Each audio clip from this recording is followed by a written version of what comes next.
the mighty and resilient Merrimack River, carving through the communities of our great region.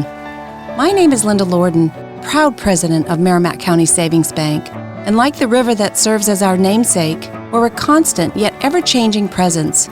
Because to us, it's bigger than banking. It's about powering communities and putting people first. It's about knowing where you came from and where you're going. That's Merrimack style. Visit us at themerrimack.com.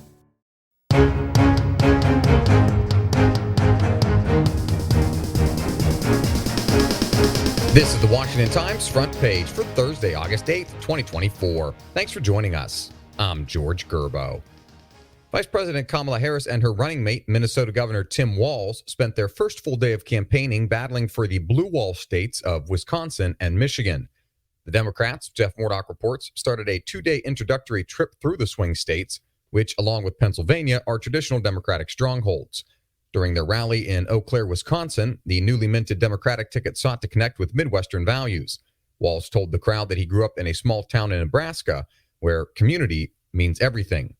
Republican nominee Donald Trump won all three states in 2016, but Democrat Joe Biden flipped them back in 2020. The Trump and Harris campaigns are spending millions of dollars on dueling get-out-the-vote efforts in 7 swing states that are most likely to determine the election.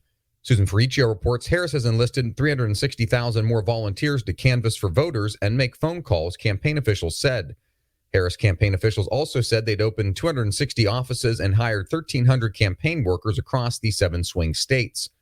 In one of those states, Michigan, the Trump campaign says it's opened more than 20 offices and recruited thousands of volunteers to knock on doors and participate in other get-out-the-vote activities.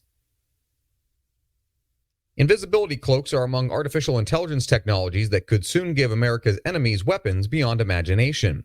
Brian Lovelace reports Kathleen Fisher of the Defense Advanced Research Projects Agency said the invisibility cloak technology exists and the Pentagon has a program to counter it.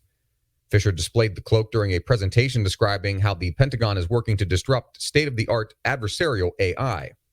Fisher's presentation came at the Black Hat USA 2024 conference, considered the premier computer security event of its kind, which attracts leading hackers, tech sector companies, and government agencies from around the world. An intelligence report finds the Chinese Communist Party and People's Liberation Army viewed TikTok as one of several strategic tools for political influence operations and military support actions.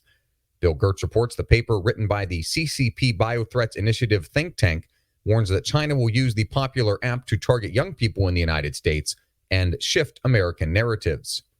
The researchers examined legislation President Biden signed in April to force TikTok's China-based owner ByteDance to either sell the American operation to a buyer not linked to the Chinese government or be banned nationally.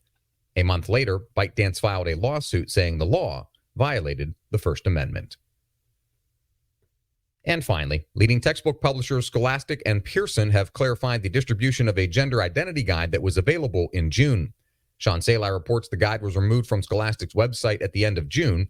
A spokesperson said the guide was a resource for adults available for Pride Month and not a textbook for students.